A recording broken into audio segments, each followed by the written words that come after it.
Hello, everybody. Welcome to another fantastic episode of Distilled, Brewed, and Reviewed. My name is John, and you are in the world famous sipping den. Down here, I do everything that has anything to do with alcohol. I also do a world famous coffee review. I'm the only one in the world that can do this. And I have it all on a beautiful playlist, which I challenge you to check out. This comment, like all comments, will be pinned, the first one, to this video, because it's going to have a link to that very playlist that pertains to what I'm reviewing today. And today is a very special bourbon. This bourbon was gifted to me by Jacob Jacoby. He has been an unbelievable supporter of this channel, and I just want to tell him thank you so much. Stagg Jr. Buffalo Trace, right? Yeah. There it is. There it is. Look at it. Batch number 16. Look at the color. Yeah. What is this? What's going on with Stagg? Y'all ever had it? We're going to get into it. Stagg Jr. is a Buffalo Trace Distillery made barrel-proof bourbon whiskey. It's one of two bourbons. The other belongs to Antique Collection. The distillery makes that is named after 19th century bourbon businessman George T. Stagg, who built the distillery that would eventually be renamed Buffalo Trace. Did you know that? Batches have released twice a year, usually with one season in between batches, since the bottle was first released in the fall of 2013.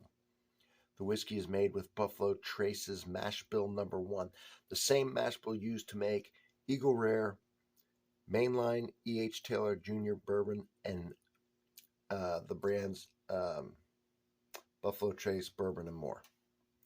Now, here's on this article, it says, why is Stagg so popular? And it is. Well, 3 key factors make Stagg Jr. as popular as it is. First, it's made by Buffalo Trace Distillery, a distillery known for quality to the point that most of its premium products are popular to the point of shelf extinction. I mean, you can't find it. A lot of them are on lotteries. Second, it's barrel-proof bourbon, which is exceedingly popular with bourbon enthusiasts for its powerful flavor profile. That's true. Third, it is released in batches just twice a year, making it somewhat rare by default. Together, you have rare, barrel-proof Buffalo Trace bourbon, and that's before mentioning how it tastes. Stagg Jr. sells itself, and we're going to taste it here in a minute. Anything else? Where to buy? We're not interested in that. I mean, how old is Stagg Jr.? Okay. The only publicly known difference between Stagg Jr.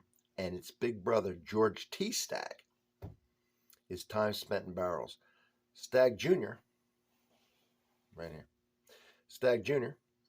is always older than 8 years old, but rarely reaches the double-digit maturation range. George T. Stagg is typically 15 to 19 years old. It's amazing. Finally, Stagg Jr. Releases twice a year, and because it's typically aged for 8 to 9 years and bottled at barrel proof, maintains a somewhat consistent proof point of around 130 proof. It's also unfiltered, meaning it does not undergo chill filtration, which is a process that removes congeners and flock that become cloudy when the whiskey reaches cooler temperatures. Together, this makes an extremely powerful flavor profile that many would do well to try first with a few drops of, we're not going to. All right. So, this was put out in 2000. What is this? This is batch, batch 16, put out 2021, 130.9 proof, 65.9 7.45% alcohol. Whew. Hey now. All right. Beautiful color. Here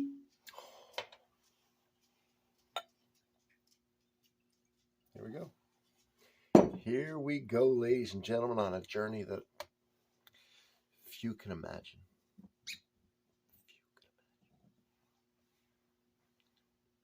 Cheers, my wonderful friends. And I got a treat for you. I'm going to take this Buffalo 130.9 proof Stagg Junior Buffalo Trace, and we're going to do a taste test against this Buffalo Trace Colonel E.H. Taylor Barrel Proof 127.3 proof here in a second, and we're going to do a side by side. That's coming up. Yeah, that's right. But let's get through this Stagg Junior first, shall we? I'm sticking my nose right in there and I'm getting no burn.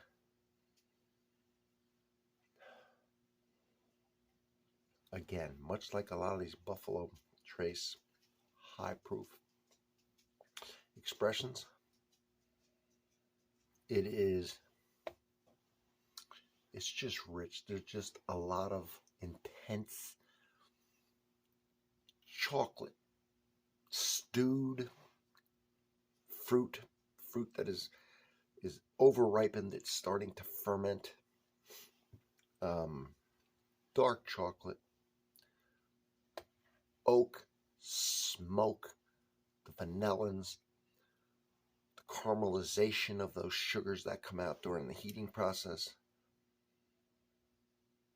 All very evident in here. It just smells rich. I know that rich doesn't mean, I'm trying to express this. Very intense. Let's do an acclimation sip. Let's try and pick out some flavors. Put a little water in it. See how it changes. Get into it.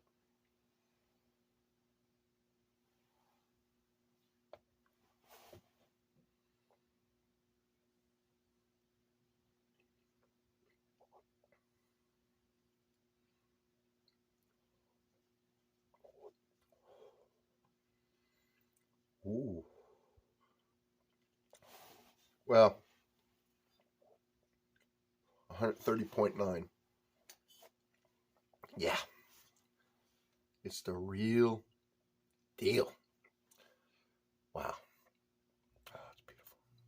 Now, let's give it a sip. Going for the flavor, going for the taste. We've acclimated. We've numbed the pain receptors on the tongue, and now we're going to get the flavor.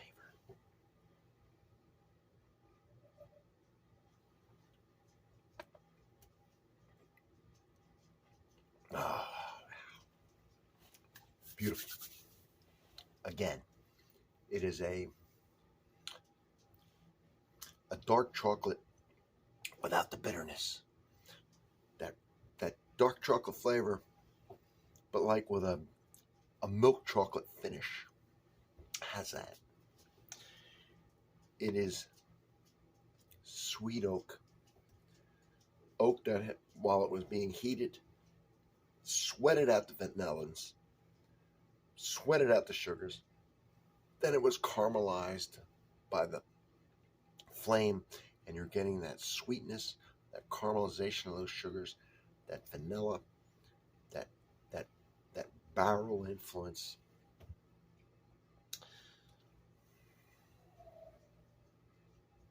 Amazed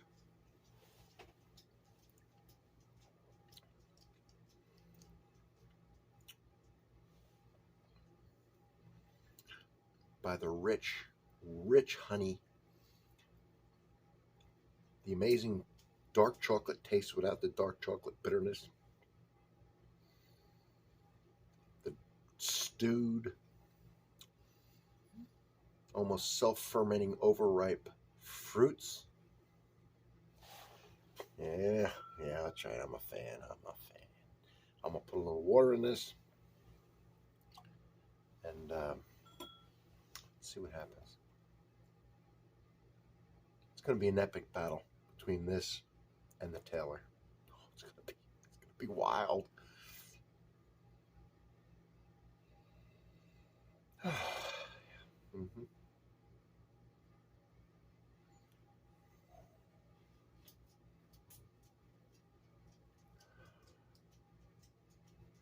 It's brought out a little bit more of the oakiness the water has. It's changed the sweetness. It's still sweet, but it's instead of a rich honey,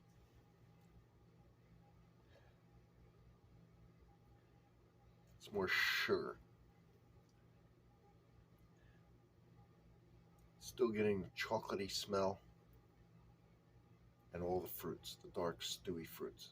Let's taste it. I'm excited.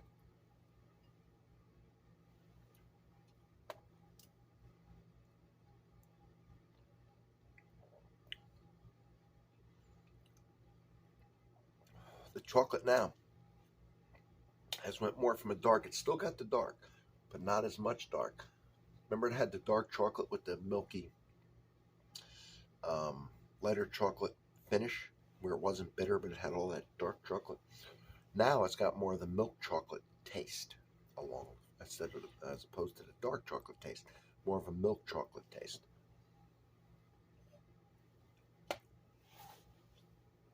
More of a sugar as opposed to honey. There's a difference.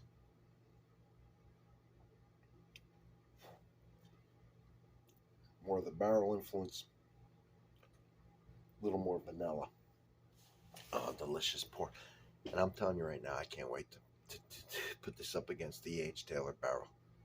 This is gonna be an epic deal right here coming up. All right, thank you for being here, everybody. Check out the playlist. If you like bourbon, I got the greatest bourbon playlist in the world. I've got the greatest playlist, period, in the world. Remember, all these reviews I do, everything has anything to do with alcohol and coffee. I'm the only one in the world that can do it. And I really think I've earned your sub. What do you think? All right, thank you, man. I'll see you on the next one. I'm not kidding you.